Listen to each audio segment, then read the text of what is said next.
Welcome to the 23rd chapter on virtual substitution and real arithmetic in the Logical Foundations of Cyber-Physical Systems textbook, where we will advance our understanding on real arithmetic from the previous chapter, where we've seen already how we can handle, by virtual substitution, real arithmetic proving for linear and quadratic equations. But, of course, linear and quadratic equations aren't everything. So what we're going to look at now in this chapter is the question how we deal with linear and quadratic inequalities. Virtual substitution still will be our main workhorse, where we're pretending to substitute in a generalized expression into a logical formula without literally doing so, but by virtually doing so, because we simply equivalently rephrase each of the occurrences of that. So remember how that worked. For example, instead of substituting in a fraction with a division, we just substitute in something virtually that sort of corresponds to that by already right away multiplying it up. And in a sense, using multiplication instead of division, because multiplication is more harmless, it even works when it's 0. And likewise, instead of substituting in these scary-looking square root expressions, we virtually substitute them in and immediately replace it equivalently by squaring things up, essentially. And now we'll do something like that also only for the inequality cases. We will again work with virtual substitutions to make that happen, but the point is, well, inequalities are more interesting, but also more challenging. And why are they more challenging? Well, because certainly inequalities have a lot more solutions than equations do. So if you write down an inequality and try to solve it, well, depending on the degree of the involved polynomials, you will find 1 or 2 or some number of solutions, depending on the degree of the polynomial. But for inequalities, they have a ton of solutions potentially. They have infinitely many. They even have uncountably infinitely many. We can literally substitute them in, and we might even find it challenging to virtually substitute them all in. So we need to become a bit more clever about what we're doing.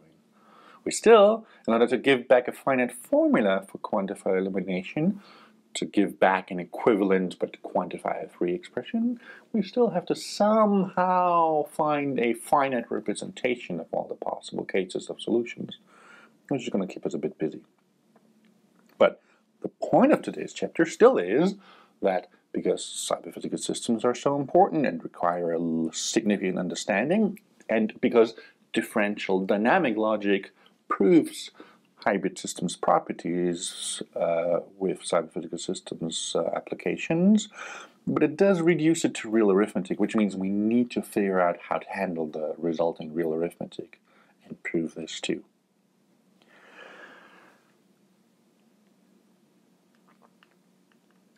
Now, what are our learning objectives?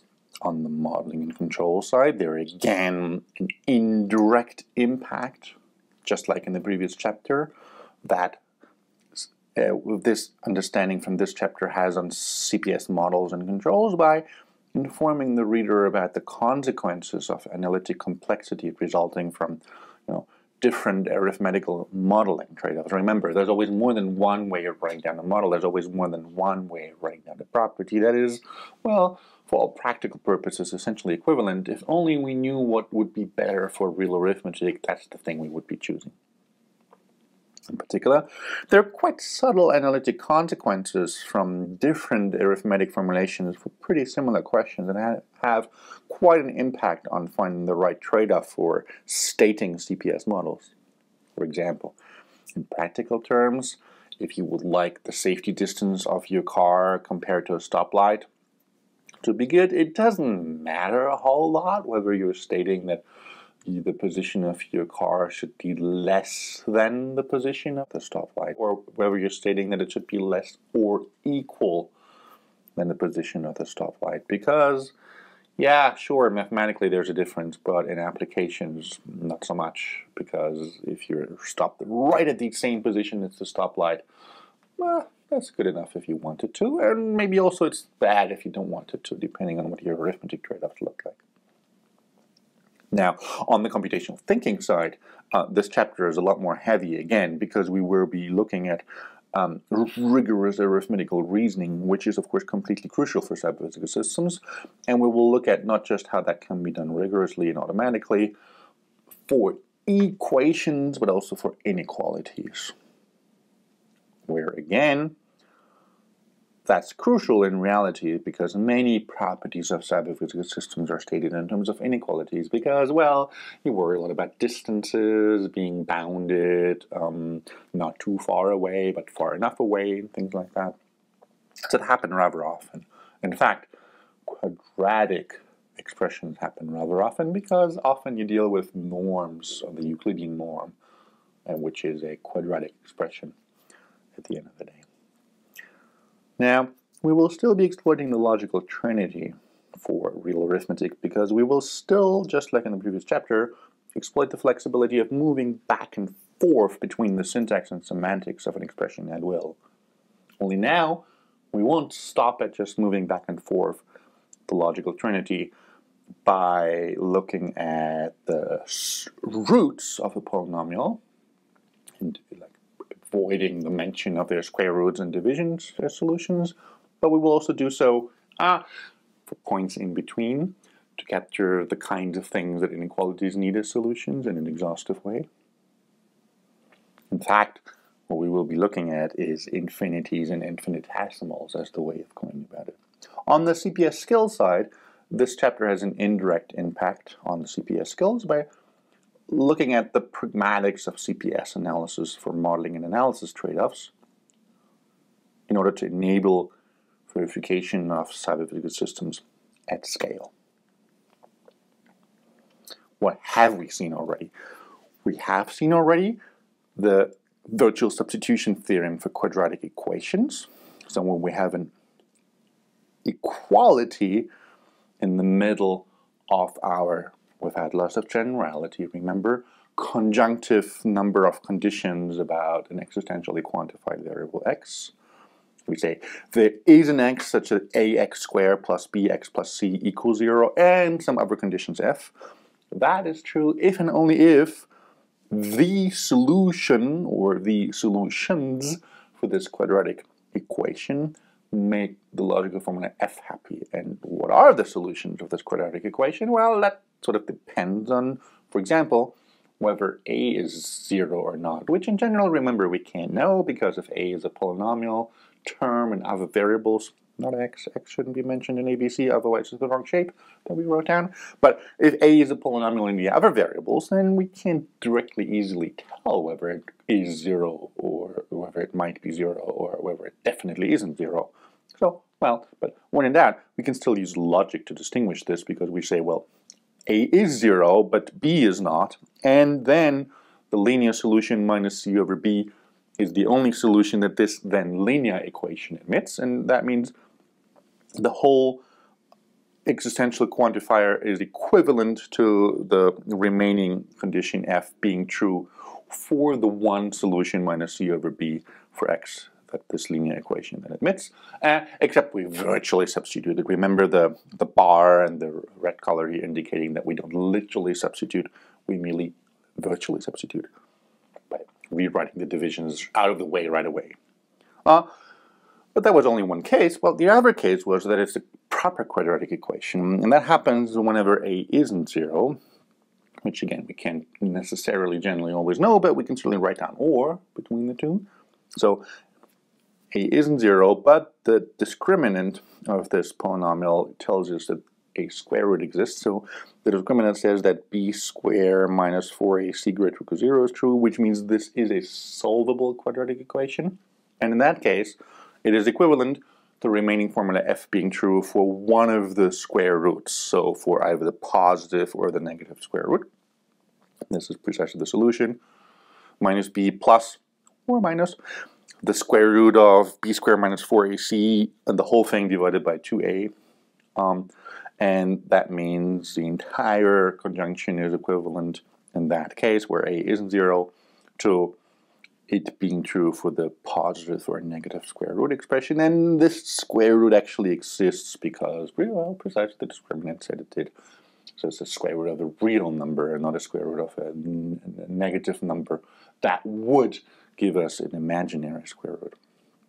Overall, however, this formula is equivalent to this or that, so to this disjunction, unless A and B and C are all zeros. In that case, this wasn't a proper, particularly informative expression because, well, now we will have to look through F to find out more stuff.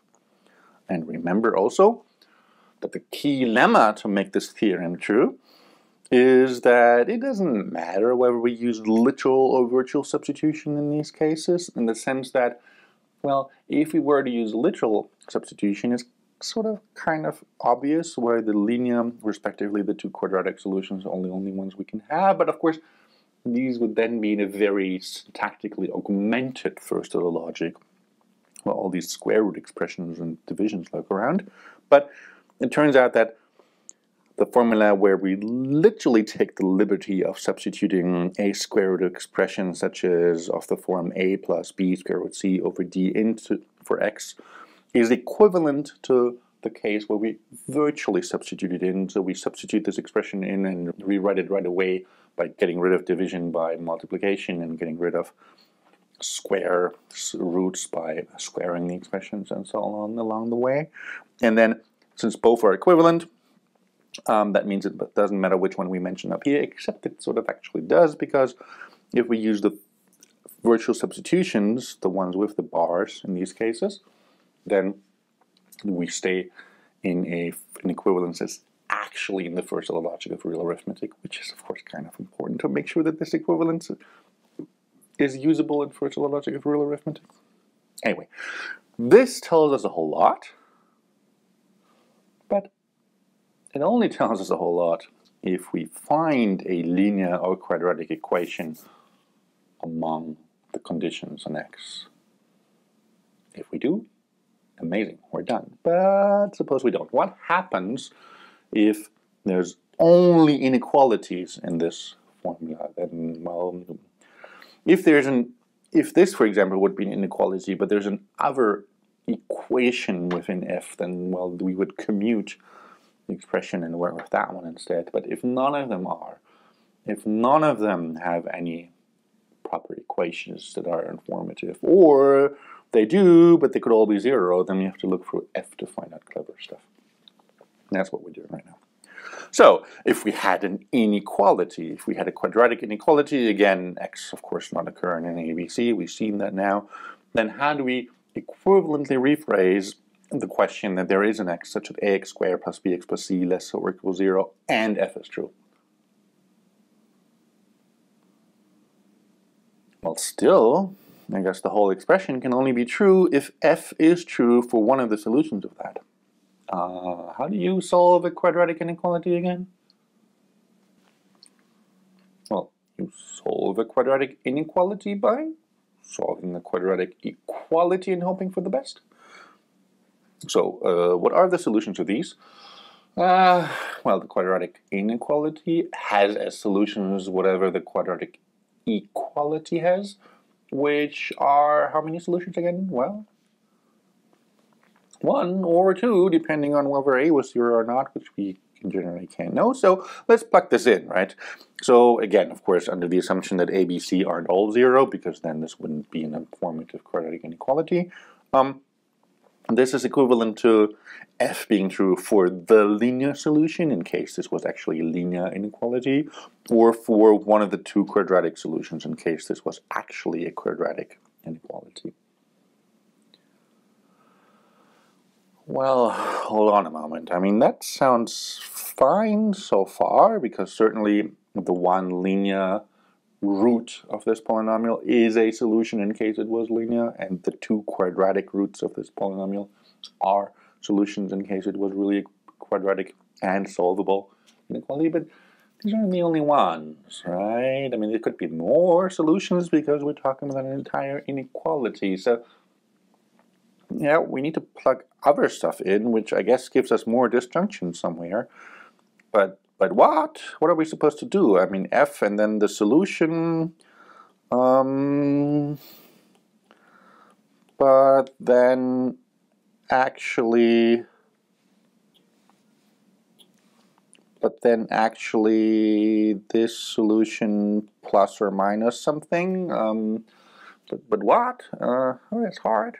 We can't plug them all in. So the point is that we already have a square roots, but we need a solution that's representative for all the other points of the inequality. And one way of making that happen is that maybe the inequality is true for very, very, very, very, very small values. Why small? Well, because it's a lesser equal. So the smaller this thing is, sort of, right, the more true it will be. What small number do we plug in? Minus 100. That sounds small to me. Maybe it's not small enough. Minus 200. Maybe minus 1,000,000. How small is small? It depends on A and B and C and all kinds of things and so on. Well, suppose we were to plug in a really, really, really, really small number, minus infinity. That would correspond to plugging really, really tiny little numbers.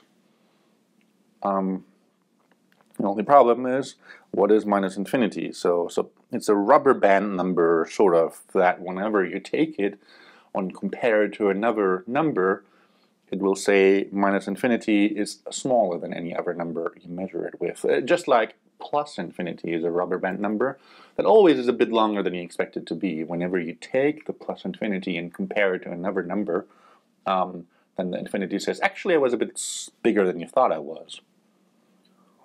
Okay, well, so minus infinity is smaller than all real numbers, and plus infinity is bigger than all real numbers. That's good. But we can't literally mention it. Because minus infinity, well, that's not a real number. It's not supposed to be in the first of the logic of real numbers, because it isn't a real number. So, well, for one thing, we don't even know that this infinitely small number satisfies the inequality itself, just even if it makes f happy. If this is the wrong kind of quadratic inequality, then really, really, really, really tiny little numbers don't even satisfy it. So we also have to make sure that the quadratic inequality itself is happy with being true at an infinitely small number. That's by construction for the linear or quadratic roots that the quadratic inequality satisfies them. But it's not at all by construction for minus infinity. It's just sort of another guess of a case that could happen. And now, of course, plugging these minus infinities in again needs a virtual treatment, not a literal one. So instead of literally plugging in the forbidden, not quite real number minus infinity for x into the logical formula, I'm getting a syntactically extended logical formula that we would have to make sense of. We plug in an infinitely small number virtually. So we plug it in and immediately rewrite it.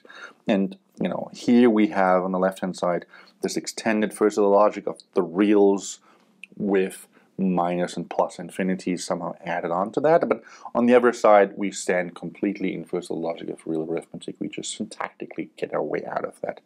And that's equivalence really then means that the formula f is true for numbers that are sort of converging towards minus infinity, so they're getting smaller and smaller and smaller and smaller, if they're just small enough. And this is true if and only if that virtually substituted formula is true. The limit process takes care of the fact that, well, any concrete number we choose could maybe not have been just quite small enough just yet. And then the only question is, well, that's the beautiful theorem, but how do we actually define the virtual substitution and the virtual substitution lemma? How do we plug in virtually, without mentioning it, the minus infinity for x in a equation case? So if you have a polynomial equals 0 case. Suppose the polynomial is of this shape. P equals a sum with some coefficients that don't mention x times the powers of x. So ai times x power I, some combination of those. Then, well, when is this equals 0 true for minus infinity? So minus infinity, that's a really tiny little number, right? So when does that satisfy an equality? Well, because it's always very small, remember it's a rubber band number. It only satisfies an equality if all the coefficients were 0. So if all of these ai are 0, that means this is equivalent to the conjunction of all the coefficients of the polynomial being 0, because, well, if they're all 0, well, then certainly an equation is true for an infinitely small number. And again, remember, yeah, the polynomial's coefficients don't literally have to be numbers like 7, 9, 5, and 22, because they could still be polynomials mentioning the other variables, y, z, and so on, just not x. But anyway, we now have a logical formula in first the logic of real arithmetic that never mentions infinities or minus infinities, but still is equivalent to that. Whew, that was good. What do we do in the case where we're virtually substituting into a logical formula that happens to be a p less or equals 0 formula, and we're trying to virtually plug in minus infinity for x? Well, in that case, that's certainly the same as plugging it into either p less than 0 or p equals 0. And why am I doing that? Well, because p equals 0, plugging minus infinity in for that, virtually we've already defined up here. We already know when an equality is true at minus infinity. So this case is precisely the next case that we need to worry about. And then we only need to worry about it once, which is a good thing. How do we plug in minus infinity for x? That's essentially the question whether the polynomial will be negative for infinitely small numbers. How about I punt on that for now and just call the definition p of minus infinity is less than 0, which is an augmented definition, no worries, and we will define it somehow later on. And right away go to the next remaining case where we say, well, suppose we would like to plug in minus infinity for x virtually into a not equal comparison. When is p not equal 0 true at a minus infinity or an infinitely small number? Well, again, also this equality would be true as long as not all the coefficients are 0, right? It's precisely the opposite of the equation being true. Okay, that means, in other words, this is just a long way of saying, since that works for these atomic formulas, and so you can easily lift it to ands and ors and those as well, that the only case we really need to define is this case. How do you syntactically characterize whether a polynomial is negative at an infinitely small number? So is it ultimately negative as the argument keeps on getting smaller and smaller and smaller, essentially? Which is this condition, whether the limit for x converging to minus infinity of p of x, whether that's negative. Well, let's define this by cases, okay? So the easiest case, I guess, is if the polynomial is a very simple polynomial because it's a constant, right? So if the degree is less or equal 0, it should be easy. So how do we know whether the polynomial is going to be ultimately negative at minus infinity for a polynomial that really doesn't actually depend on x? Well, we just write it down itself, right? If the constant, which it then is less than 0, then, well, of course, even if you plug in minus infinity, it will be negative because the constant itself is negative. So that was easy. So by induction, we can now handle bigger degrees by assuming we already have recursively handled smaller degrees. So we essentially need to peel one degree off of the polynomial. Well, how do we do that? What's dominating the behavior of the polynomial? If we have a polynomial that has, x squared and x and all kinds of degrees, then the behavior certainly is going to be dominated by the highest powers because, well, intuitively, infinities and minus infinities power 2 is certainly going to be bigger than just power 1. So the limit in the limit process that this is performing, do the higher powers win over the smaller powers? Because with large quantities, such as approaching minus infinity, do the higher degrees always win out? So let's see. In other words, if the leading coefficient, the one with the highest power, if that's negative, well, but remember that we actually, because we plug in minus infinity here, We also get the minus sign for minus infinity, sort of, and we get minus 1 power of the degree multiplied with the leading coefficient. Because, well, why minus infinity squared? That should still be a number greater or equal to 0, but minus infinity cubed, that should be a number less or equal to 0. Okay, but the rest just simply depends on the leading coefficient. So if the leading coefficient has the appropriate sign, taking the sign of minus infinity into account, well, then we're done. Well, that's not the only case, right? The other case is what if the leading coefficient is positive. Well, then it's bad, because if you plug in minus infinity and we have a positive leading coefficient, it will be a very positive number, which will not make p less than 0 ultimately true, but it could still be equal to 0. What do we do if it is equal to 0? Then we need to ask somebody else, right? And then we need to ask the remaining polynomial. So if the leading coefficient is precisely 0, in which case, of course, the silly sign didn't matter a whole lot, then we ask the remaining lower degree polynomials by simply ignoring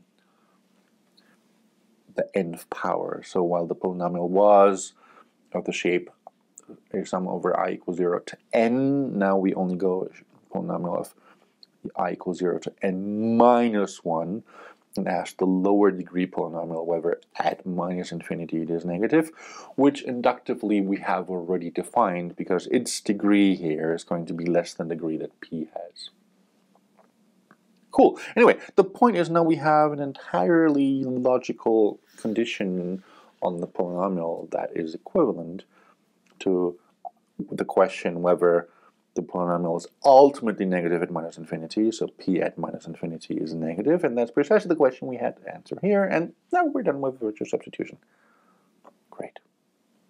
Let's try that out. For example, what happens when we're plugging in minus infinity, virtually, mind you, into a quadratic inequality? First, just to understand, ax squared plus bx plus c less than 0. Because remember, that was one of the cases that we came from when plugging it in for less or equal, because that basically gave us, well, either it's equal or it's less than. So let's consider the less than case. Well, in that case, we ask whether the leading coefficient with the appropriate sign is negative. So the leading coefficient in this polynomial is a, it's the coefficient in front of x squared, and the leading sign is minus 1 squared, so it doesn't matter a whole lot. Because the square is the minus 1. Well, or the leading coefficient was non-informative, so it is 0, which again, in general, we can't know because, well, maybe this mentions other variables. But then the lower degree one is ultimately negative, and the lower degree one, again, by the same construction, will ask, is its leading coefficient negative? Its leading coefficient is b, but it now has a minus 1 power 1 because it's the linear coefficient. So it's the one in front of the x power 1 expression. So is minus 1b negative?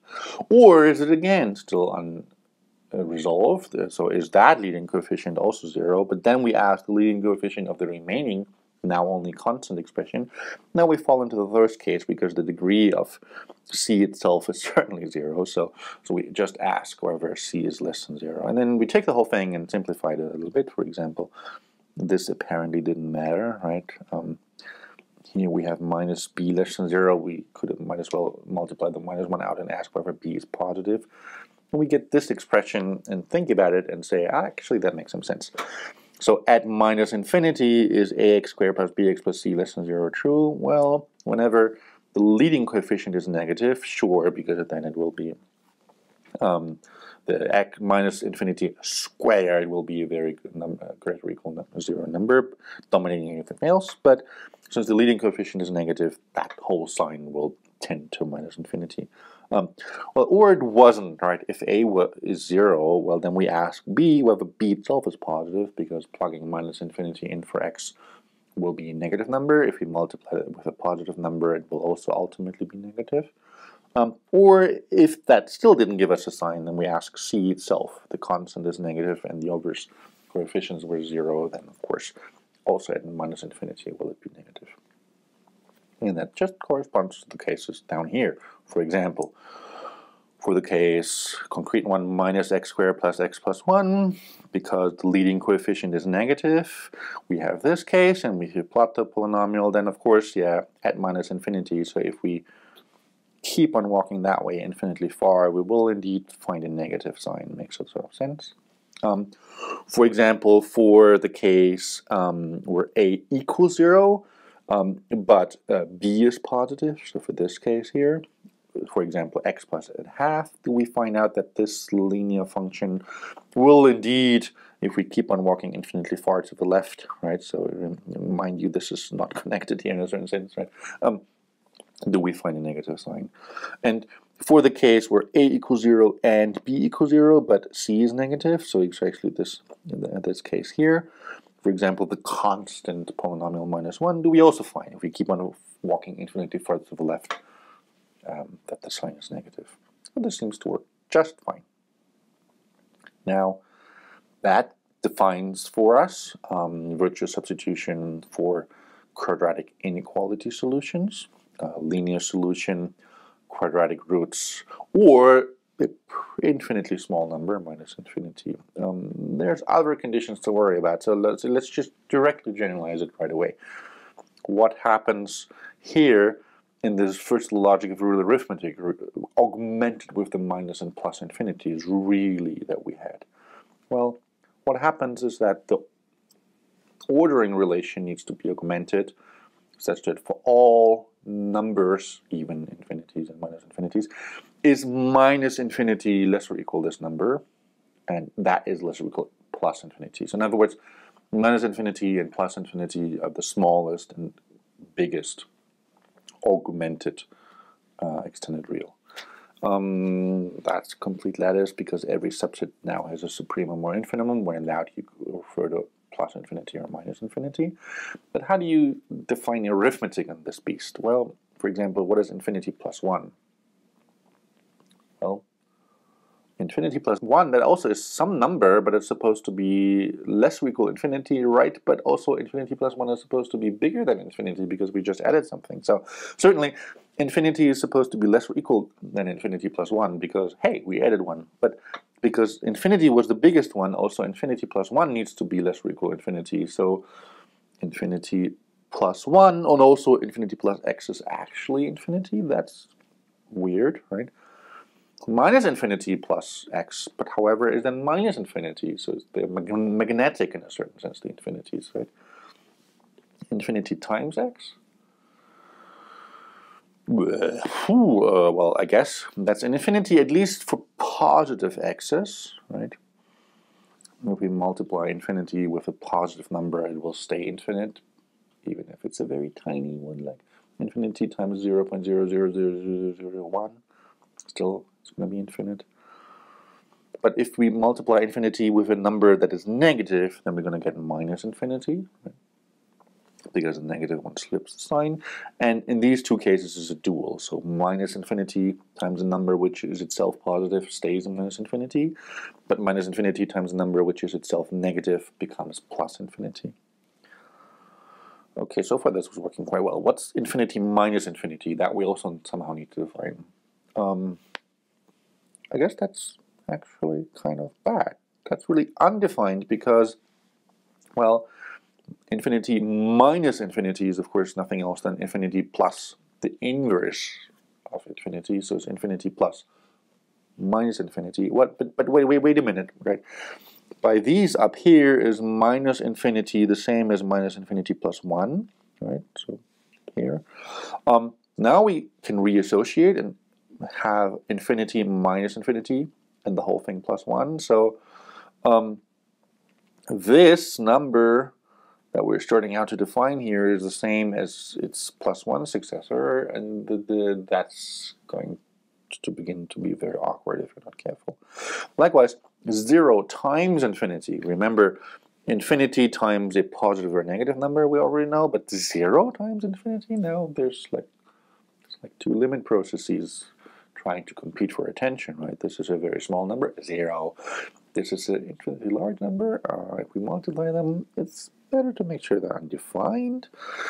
infinity divided by infinity, or minus infinity, or all of these combinations, so it's better to leave this undefined. And in fact, you could say maybe 1 divided by 0 should be infinity, but it's again for structural reasons better to say that these are all undefined. So the point is, yes, first the logic of extended reals with plus and minus infinities is possible to define, and some things are sort of easy, but other things become pretty subtle, so it's better to stay clear of that and merely virtually substitute.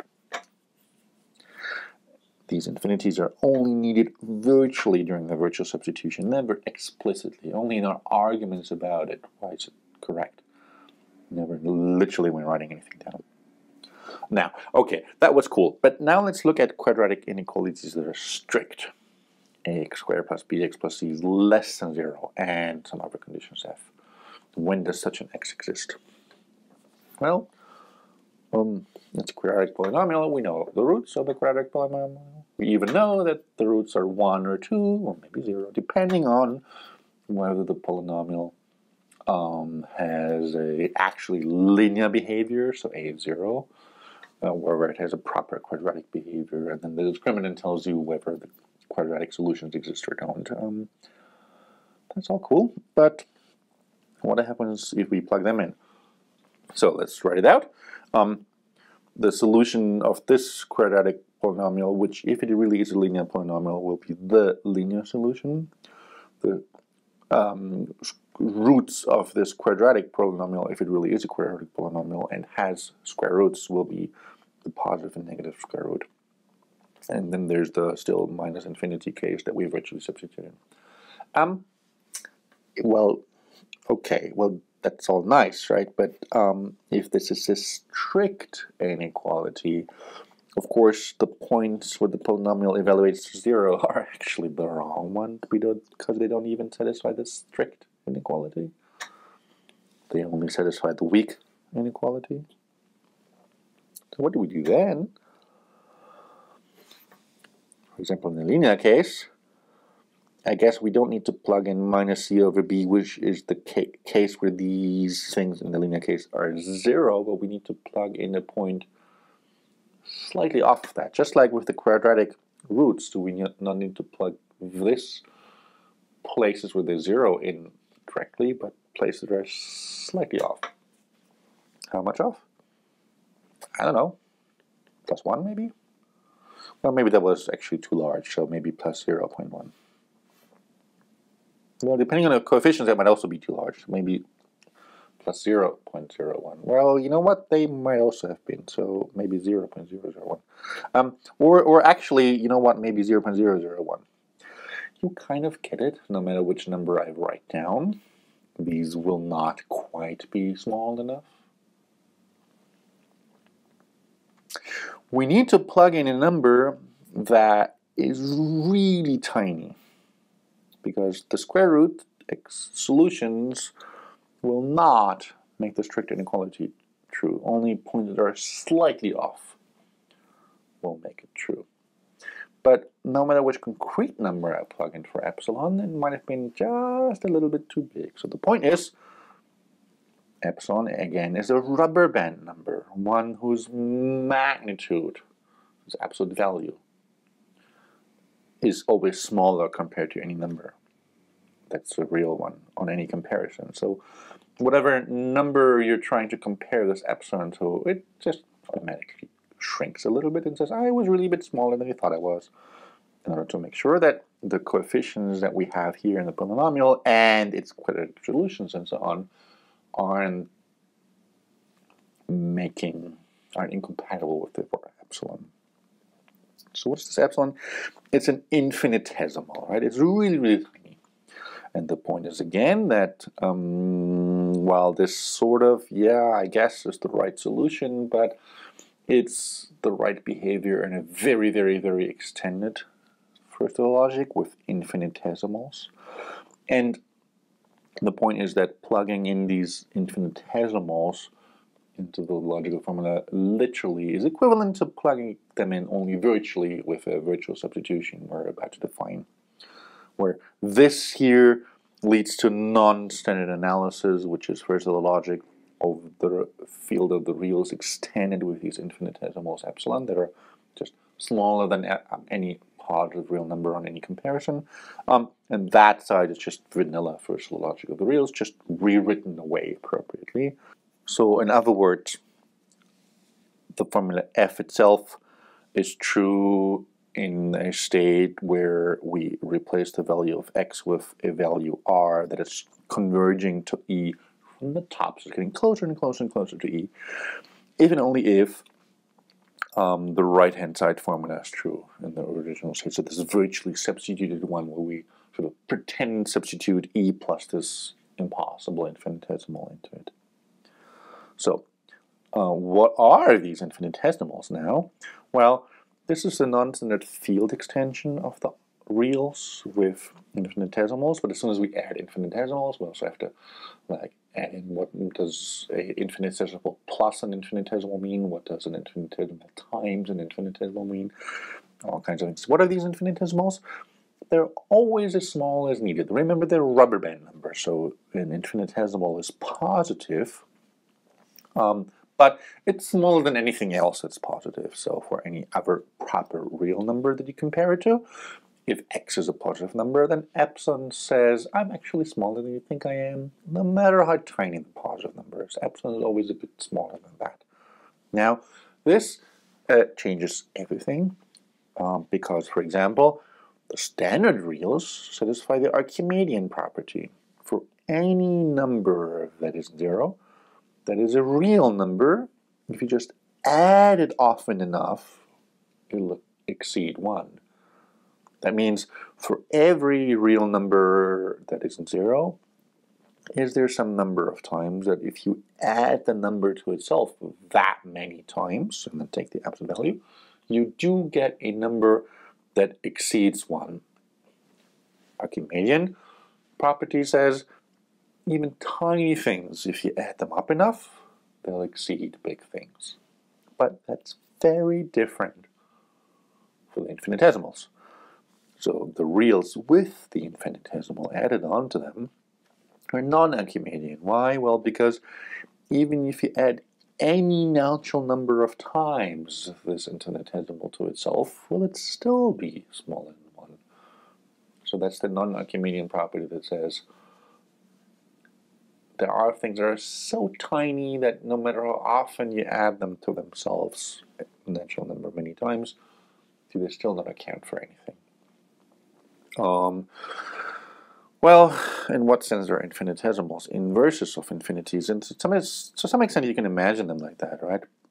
So maybe an infinitesimal times an infinity is 1, so it's the inverse of that. Well, but maybe also the negative infinitesimal times a negative infinity is 1, but that's awkward, right? Because what happens then is the infinitesimal plus 1 times infinity plus 2, is that then also 1, or is it something slightly different? So that's complicated, right? Also, if you have all these expressions, how do you order them? For example, if you have epsilon squared compared to epsilon, compared to x squared plus epsilon, compared to x plus epsilon square, compared to x squared plus 2 epsilon x plus 5 epsilon plus epsilon square, then, well, in fact, they're all ordered in this relationship, right? But it's already difficult to figure all of these out. The point is, we don't even literally need these infinitesimals, rubber band numbers. We just need them for inspiration in order to define them away by virtual substitution. Infinitesimals are only needed during the virtual substitution quite virtually. They're not really needed, and they're never needed explicitly in what we do. So how do we then plug an off-root, so an infinitesimal addition to an actual square root expression into a logical formula virtually, so by rewriting it right away? Well, there's a bunch of cases. Equality, less or equal, less than, not equal 0. For a polynomial that is a sum of coefficients that are other polynomials and other variables, not x, times powers of x. Well, so when does an off-root e plus an infinitesimal satisfy equation p equals 0? It sort of almost never does. Why? Because whenever you take this rubber band number epsilon and plug it into p equals 0, and it says, yep, I'm a root, then remember it's a rubber band number, so it really is a bit smaller than you thought it was. It just shrinks as you're looking at it, essentially, which means it just shrank and is now off root. So for an off root to satisfy an equality, that's essentially impossible, except when the equality was stupid. So except when all the coefficients of the polynomial are 0, which is a logical formula. In that case, that's the only case when even the infinitesimal plus epsilon can wiggle its way out of having satisfied p equals 0. But it's a very special case. Okay. How do we virtually substitute an off-root, e plus an infinitesimal, into a weak inequality, p less or equal 0?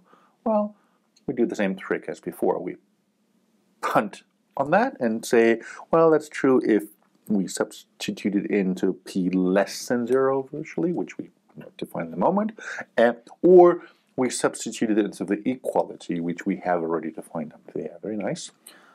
So how do we then define that p less than 0 is true at an off-root e plus epsilon with an infinitesimal epsilon just by virtually substituting it in? Well, we again punt on that for a little while and define whether p is immediately negative at x. Just a tiny bit right of x is p negative, and if we have a definition for that, then we also have a definition for is it true at virtually substituting the original square root e in for x in this definition, and have then reduced the question whether at a point just right of e, so e plus epsilon, is p less than 0 true by asking, well, just right of x is p 0, which we will define down there, and then virtually substitute into that, well, instead of x we actually want e as the base point for that.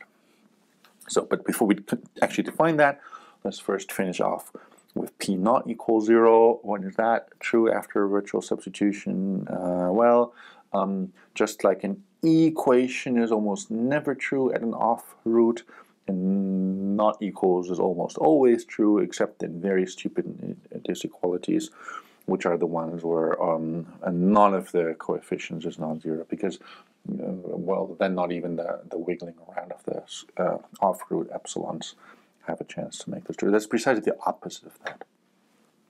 Now, let's define this question. Remember, in order to ask whether p is less than 0, just right of e, we substitute this original square root for x virtually in this expression, which is asking whether p is immediately negative at x, which means as y is converging to x from the right, so it's really close to it, is p of y negative. Well, how do we do that? Again, we will do this inductively. So if this is a very simple polynomial with degree 0, that's very easy to do that. So if the degree is less or equal 0, we define it in one way, and if it's of larger degrees, we define it by induction on that.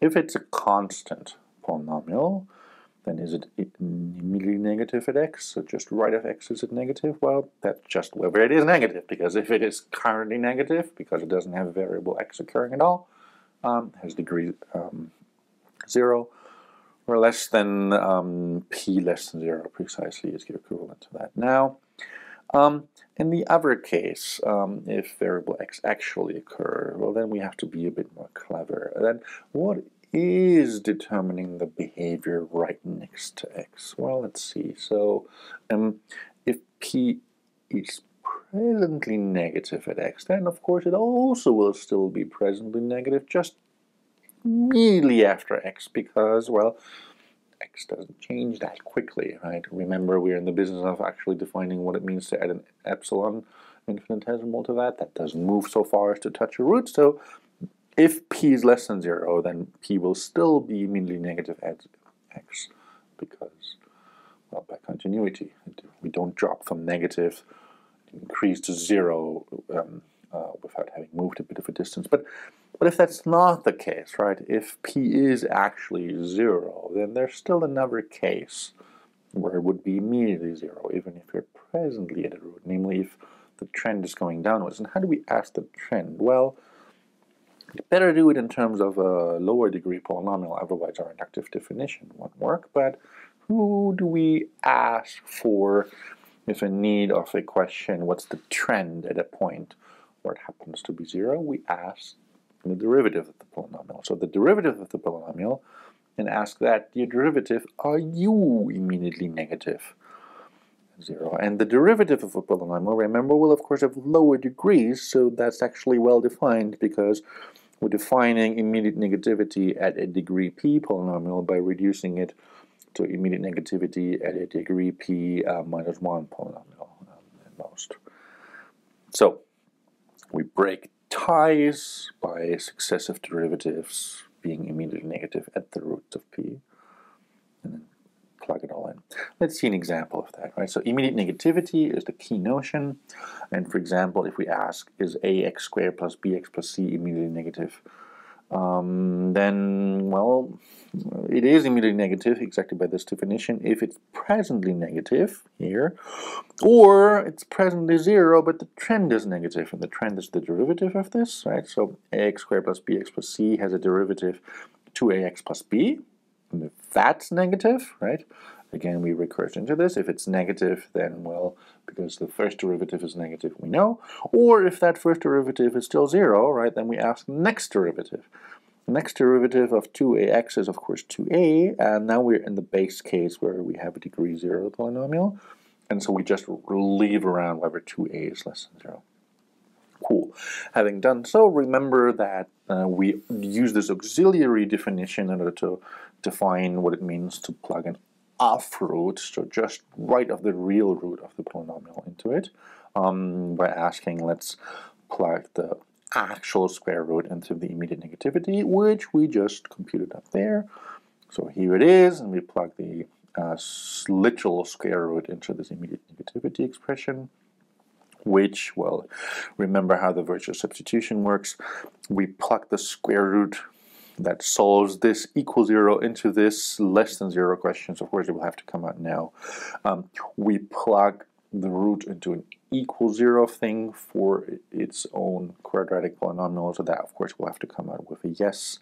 Then we plug it into here. Well, that's more complicated to see, but here essentially is what happens if we plug it into 2ax plus b.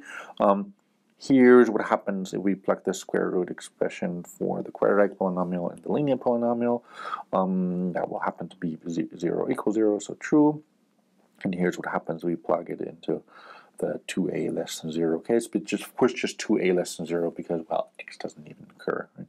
If we take that and simplify it, for example, this is impossible, that's just true, so we can skip it. This is impossible. That's impossible. That's always true, but it starts with a conjunction, so that can also be skipped, and things like that. And then we end up with this expression. Now that can be simplified a bit more because 4a squared less or equal 0 is simplified to just be a equals 0. It's easier because of lower degrees. But then if a is 0, we can plug this value in for 4a squared as well. So that's 0 multiplied some other things less than 0. That's very easily seen not to work out. And so the only thing that's remaining is 2a less than 0, which is precisely the outcome at the end of the day. And that makes some sense because a quadratic polynomial at its slight off root will be less than 0 just whenever the leading coefficient is negative, because then it will be negative. So let's write down the cases. This is a concrete case, minus x squared plus x plus 1, where a is less than 0, where it's minus 1, right? And indeed, just right off the positive root, which we have plugged in here, is it negative. This is x squared minus x minus 1, so of this shape, where a is positive. So indeed, just right of the positive root will it not be negative, but just right of the negative square root will it have been negative. Just didn't compute that up here. And here we have, for example, minus a half x squared plus x minus 10. Also in this case, just right off the positive root, is it going to be negative? So this works really well. Now remember, we're in the process of defining virtual substitution for quadratic strict inequalities, and we did so by making sure we don't have to literally work with infinitesimals that we substitute into formulas, which is even more scary than literally substituting in square roots and divisions, but we just virtually do so by way of the virtual substitution level. But now let's summarize it all up. Let's do once and for all of quantitative elimination by virtual substitution of any quadratics. If we have a formula f in which all the atomic formulas are of a form quadratic, so ax squared plus bx plus c compared to 0, where it's the proper shape, so x shouldn't occur in ABC because that would be cheating, that wouldn't be literally of the quadratic form. And the atomic comparisons that are supported here, of course, others are just like that, where all of the atomic formulas are most quadratic in particular, is what that means, or linear or constant, where the discriminant is b squared minus 4ac.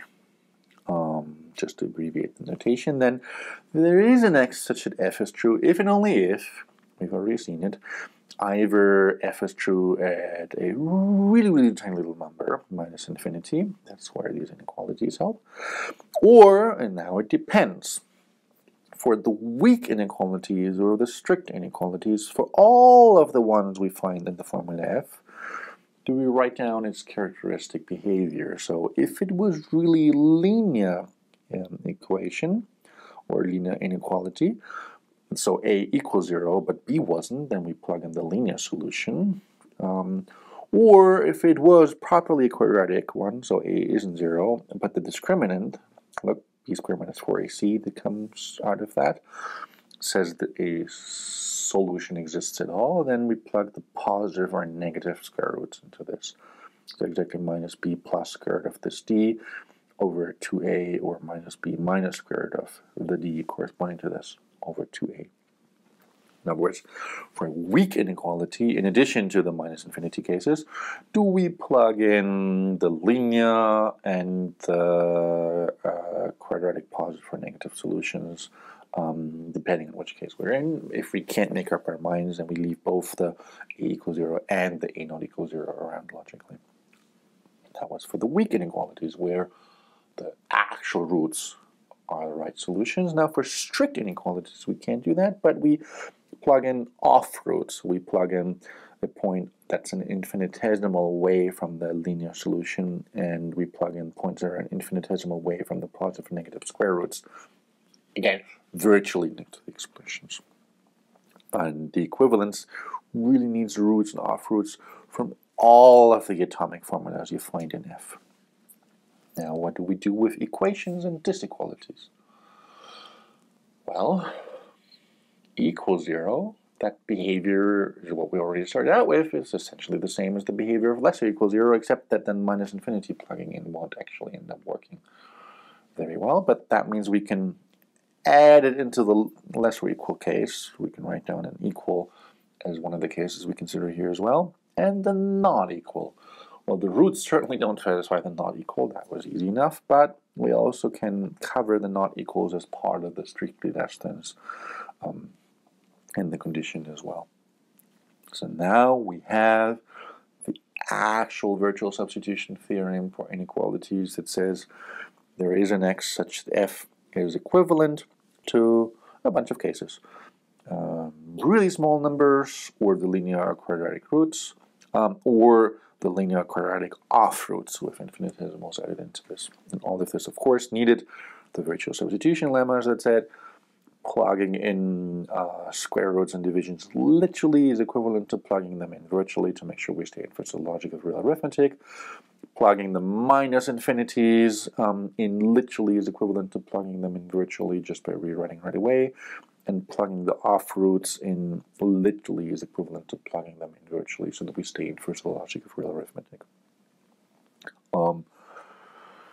Notice in principle there's also alternative formulations. We've worked with sort of minus infinity very far to the left, and all the roots of the polynomials were respectively the off roots, so slightly to the right. Right?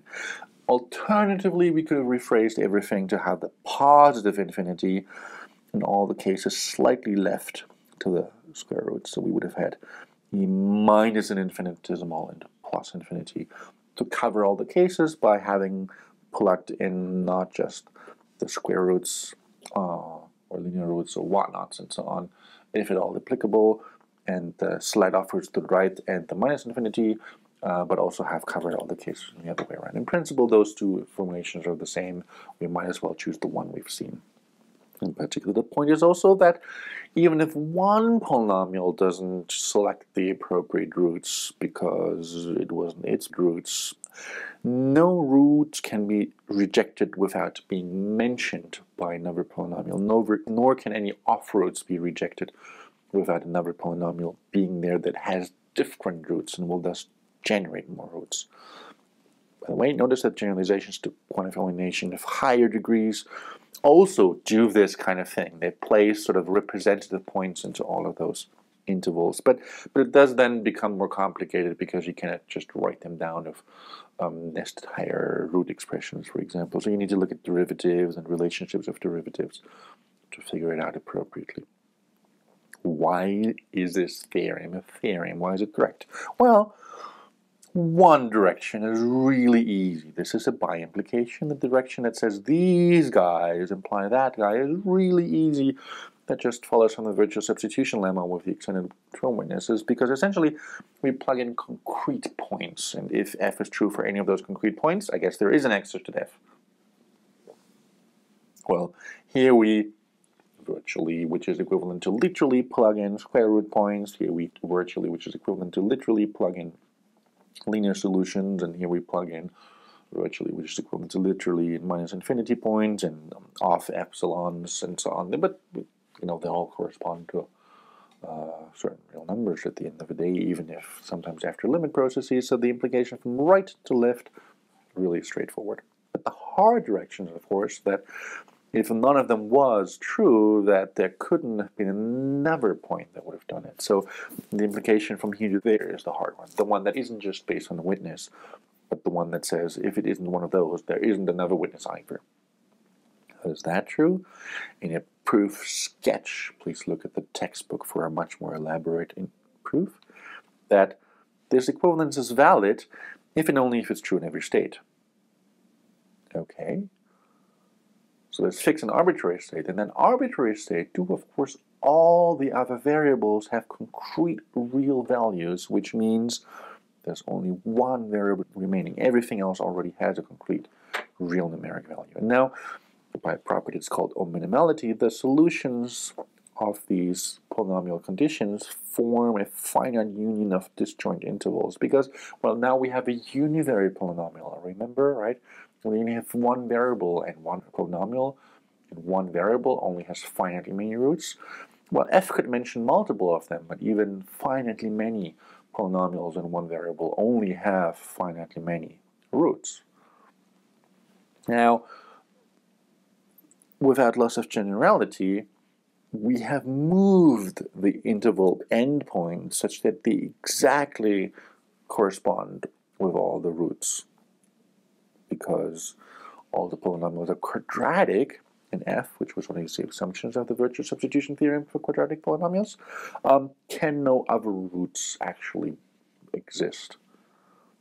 And all the side conditions that you have here, for example, the discriminant not being a negative, and the polynomial actually being a quadratic polynomial, or the polynomial actually being a linear polynomial, are exactly the ones that have to be met, otherwise there can't be a solution just by properties of mathematics. That's precisely what the discriminant meant.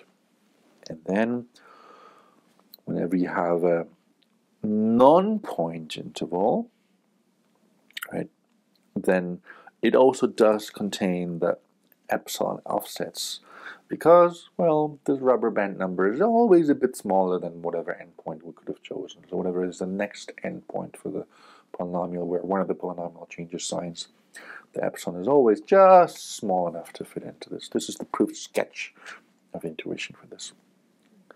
Let's use it. For example, remember that we have already shown that for a quadratic equality, and the question, does it have a non-negative root, which is what this existential quantifier is equivalent to, is this the answer? Okay, that was the computation symbolically that we've done last time. Let's just simplify this by plugging in -1, remember, b square. If we choose -1 for b and 1 for a and leave the c symbolic, right, then we have here -1 square -4 times 1 times c, and the rest simplifies sort of like that, and here's some redundancy in it. So the only remaining thing is this condition, and of course the c greater or equal 0 or c less or equal 0 or some other stuff is all equivalent, just true. So there is an x such that x squared minus x plus c equals 0 and x squared equals 0. So in other words, x squared minus x plus c has a non-negative root if and only if 1 minus 4c is greater equal 0. That's what we did last time already, just in this particular concrete instance. Let's do the same thing with a less or equal. Well, in that case, we plug in still the quadratic roots of this quadratic polynomial, right? Which will give us this condition, right? Except we also plug in it could be true at minus infinity, which it will turn out it isn't, because, well, why?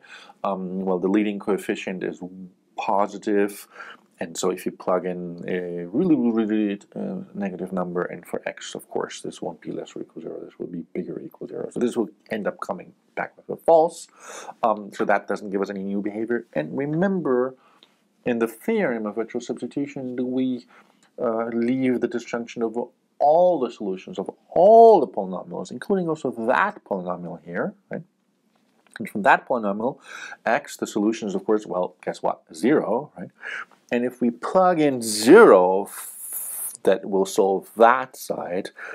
0, whether it will solve that side depends on the sign of c, but the point is, this will give us back precisely whether c is less or equal 0, and c is less or equal 0 is already subsumed in this condition, because this condition is equivalent to 1 is greater or equal 4c, which is equivalent to 1 over 4 is greater or equal c, which implies that if c is less or equal 0, well, then that condition is also true. So that's just is all deleted. In other words, in this particular case, in the inequality case, do we get more computations but not actually any different set? The solutions of this quadratic polynomial already tell us everything there is to say about it. But there's other cases too, and here's one. What if we start the same way, but then we have another conjunct, a conjunct that says n minus x plus 2 is 0? Well, then the quadratic roots that we get from this polynomial here aren't going to do it for that. And that's where it is important that virtual substitution theorem leaves around the disjunction of all the roots of all the polynomials we find in here, even if it wasn't important in that case. So first of all, we start out by asking, well, what if we plug in minus infinity as a number virtually, of course, never you mind. And we have already seen that the first conjunct isn't even happy with that, so the others can't be more happy about it, because the conjunction won't be. So that will give us a false, just as in this case up here, right? But now the point is that even if the quadratic root of x squared minus x plus c less or equal 0 have made this and this polynomial happy, so these two here will be happy, the quadratic roots of that polynomial will not make this minus x plus 2 equals 0 equality true, because that would require, well, if you computed 8 minus 4c to be equal 0, but that means c has to be 2, right? And if c is 2, then it's really hard to satisfy this, because remember, that's an upper bound on c, that's 1 over 4. So this would give us false in this particular case. The quadratic root from this polynomial wouldn't do it. So it's good that we don't stop there because there is a solution. The other root we get is from this polynomial. So we select this polynomial and ask what's your root. That's of course the solution 0. Never mind square roots and divisions for this. We just plug in 0 literally because that's easier, right? But if we plug in 0 literally, then at the latest here, 0 plus 2 equals 0 will not actually be true. So that also comes back with a no, right? So we already figured out that this is no, that this is no. Fortunately, we've got one more case remaining, namely, we also plug in the root of what happens if we select the last polynomial, and that has a solution too. And, well, let's see. If we plug in the solution 2 into this equality, well, of course it will be very happy. It's its own solution. 2 will also satisfy greater or equal 0, right? 2 is greater or equal 0. And now it comes down to that. 2 square minus 2, well, that's 2 last I computed, plus c is less or equal 0. So the question is entirely equivalent, because that's satisfied, to just the condition 2 plus c less or equal 0. In other words, wherever c is less or equal minus 2. And it's very important for this theorem to work, as you see here, that we considered all the roots of all the polynomials. You also see that it's very important to simplify things away as early as possible, right? This was already simplified to false as quickly as possible, and it was also very important that up here, when we're computing these polynomials, that we simplify right away. Let's summarize. What we've seen is the virtual substitution theorem for quadratic equations. So when we have ax squared plus bx plus c equals 0 and some other conditions, then we can directly substitute it in. This is very nice. We don't end up with a big disjunction of all kinds of other roots, because if an equation has to be true, well, whatever solution it is that we're talking about, it has to satisfy this equation. So that means we plug in the linear solution virtually whenever it was actually really just a linear equation because the leading coefficient was 0, and we plug in the positive and negative quadratic root solutions from that. Well, of course, only under the conditions that they are actually existing, so the discriminant condition is true. That was very easy and very good. We've seen that last time already. Nice thing also, here we only get out multiplications, so the degrees don't increase. Here we just get out squares, so in a sense those degrees also don't increase. A very nice case. That was boiling down to the virtual substitution limit. It says literally or virtually substituting square roots into it are equivalent formulas. Just these stay first to the logic of reals. Now we've also seen how it generalizes to the presence of inequalities. If we don't have an equation as a conjunction in the quadratic elimination conditions, and we have to work with the inequalities. And in that case, well, it's a bit more complicated, but if all of the formulas that are atomic in F are quadratic or linear or maybe constant inequalities, so they'll summarize the quadratic case, then there is an X such that F is equivalent unconditionally to it either being true at minus infinity, which we virtually substitute in, or for all the weak cases, so equality or less or equal 0 conditions, at the linear or quadratic roots, depending on whether it was actually linear or quadratic, or for all the strict cases, so the strict inequality or the disequality, at all the off roots, so compute all the roots of the polynomials, the linear or quadratic ones, and virtually substitute in a point that's just a tiny bit further than the actual square roots in order to make sure that there is a chance for the disequalities or strict inequalities to be satisfied. Also notice that unlike in the virtual substitution equation case, where the equation is satisfied by construction, so only the remaining f needs to be virtually substituted. Also nice, we deleted something. In the virtual substitution for quadratics with inequalities, do we have to keep the entire f around, so including the original conditions. And the virtual substitution lemmas make this correct. The ones that imply that literal and virtual substitution of square roots and divisions are equivalent, literal and virtual substitution of these infinities are equivalent, and literal and virtual substitution of infinitesimals are equivalent. What you've seen overall is Tarski's miracle. that first the logic of real arithmetic is decidable, although admittedly we only looked at the quadratic cases. The treatments for other cases are admittedly more complicated, but follow in spirit very much what we've seen. There's an algorithm that decides whether closed formulas, so the ones without free variables, all the variables have already been universally quantified, to be valid or not. And also quantitative elimination, which is the working horse for that, computes quantifier-free equivalence. So even if we're not trying to decide, we can tease out conditions when it would be true, which is useful for proving as well. It all works by successively eliminating quantifiers, not just by deleting them, but by rephrasing them equivalently. Quantifier elimination accepts three variables, which give equivalent conditions that identify the requirements for truth, which is a beautiful synthesis technique. Virtual substitution that we've seen does also work for quantifier eliminations for degree 3 by equivalent syntactic rephrasings of the semantics, but at some point virtual substitution alone can't quite handle it because we cannot write down the solutions of these higher degree polynomials. For example, a general polynomial of degree 5, we cannot write down the solution with any number of root expressions, for example. Quantifier elimination does proceed inside out. In particular, the degree needs to be bounded by at most 3 on each of those iterations, and that's also where equations are better because they don't blow up degrees. There's also optimizations. Look at the textbook. And speaking of optimizations, important fragments of arithmetic do permit a fair number of optimizations, not just during the simplifier that's super important during virtual substitution and other arithmetic techniques, but also by just working in very different ways.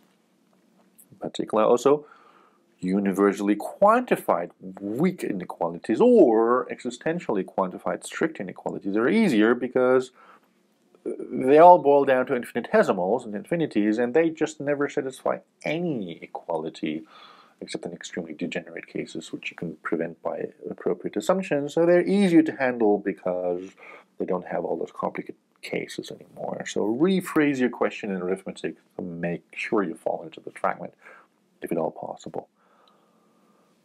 Cylindrical algebraic inquisition due to Collins works for any arbitrary degree, and partial cylindrical algebraic inquisition due to Hong and Collins a bit later on, 2 decades later, also works in pretty efficient ways for any arbitrary degree, but it can't be arbitrarily good because, well, it's a miracle after all that real arithmetic is decidable.